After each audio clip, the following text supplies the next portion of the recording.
What's up, guys? Today we're going to install a mid-muffler delete kit on a 2013 Dodge Charger.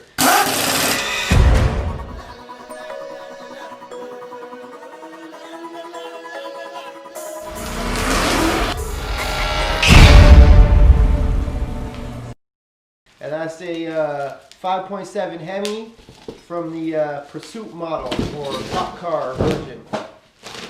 Just some pipes and some clamps. That's about it.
So I got the mufflers out,